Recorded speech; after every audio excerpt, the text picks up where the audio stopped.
Jesse Ryder, a cricketer who could have been anything but lived everything. He wasn't just a cricketer, he was a saga of brilliance, rebellion, revival, and heartbreak. Ryder didn't grow up with calm. His parents split early, he drifted through unstable homes. Alcohol became a friend before the world could be. But amidst all that chaos, cricket became his peace. From indoor nets to first class fields, Ryder rose very fast, raw, explosive, and unapologetic. In 2008, just before his test debut, he injured his hand badly. He was drunk and smashed a window in early morning. Yet the selectors held on because they knew there was magic inside this man. And the magic arrived in very next year in 2009. Hamilton Test, India had New Zealand at 60 for 6. Ryder walked in, rescued the innings with a gritty 102. And a week later, he outdid himself in Napier. He came to bat at 23 for 3 and he made a double century. 201 runs in 328 balls, batting more than 8 hours. His love affair with India continued in the next year in 2010 when he came to Ahmedabad and again scored a century when New Zealand were struggling at 137 for 4. He scored 3 centuries, all against India, all under pressure, all batting at number 5. He was the Travis head for India before Travis head. In fact, by the time he scored 1000 runs in Test cricket, his average was standing at 52.7. And his ODI game was just as wild. In just his second game, he smashed 79 runs in 62 balls against England and scored 18 runs in James Anderson's single over. Then came the India series in 2009. India scored a huge total in Christchurch of 392. Ryder responded with a blazing 105 runs in just 70 balls. In same series in Auckland, he dismissed Yuvraj Dhoni Yusuf and bowled 9 overs and conceded just 29 runs and finished the game by smashing 63 runs in 49 balls. With Brendan McCullum, he formed New Zealand's most explosive opening pair ever. Both of them added 1069 runs in 22 innings at 51 average and 6.4 runs per over. Both of them added 125 runs in Champions Trophy against Sri Lanka, and as usual, Ryder smashed 74 runs in just 58 balls. And who can forget the hammering of Shoaib Akhtar? In Jan 2011 in Wellington, Ryder demolished Akhtar by smashing 33 runs off in just 2 overs. He scored 55 runs in 34 balls on a pitch where entire Pakistan team was folded for just 124. But perhaps his most important inning came in the 2011 World Cup quarter-final against South Africa.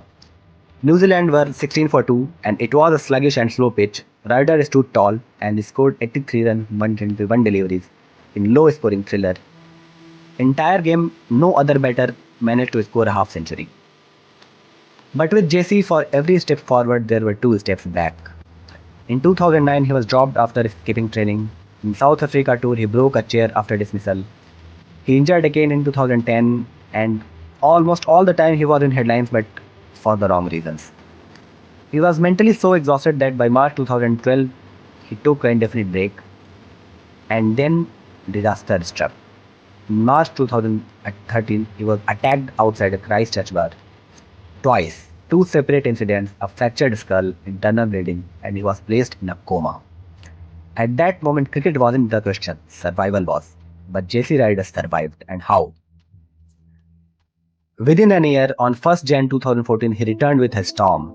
He smashed 46-ball century against West Indies.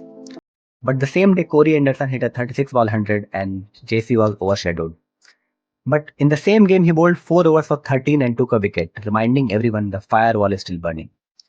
But the patterns returned. He broke curfew before India series and dropped. Selector gave one last shot to him, New Zealand A call-up, but he pulled out, and that's it.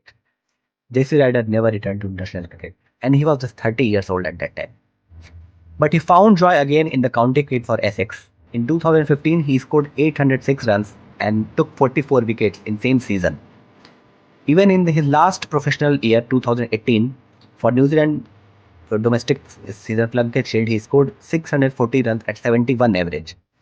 In fact, his entire first-class career is magnificent. He scored almost 9,000 runs with 45 average and 25 centuries and took 155 wickets with a 30 bowling average at 75 wicket hauls. And this is the same player we're talking about who was striking at 145 in T20 cricket 8-9 years ago. He scored a century in T20 cricket, he took a 5-wicket haul, he did it all. And such kind of talent played just 18 tests and 48 ODIs for New Zealand, while New Zealand played 100 tests and 224 ODIs in that period. Not because he lacked talent, but because he lacked help. Jesse Ryder wasn't a villain. He was a vulnerable genius left to fight alone. And he wasn't just a cricketer we lost because he was the most human of them all. And sometimes that's the hardest thing to be. Thank you.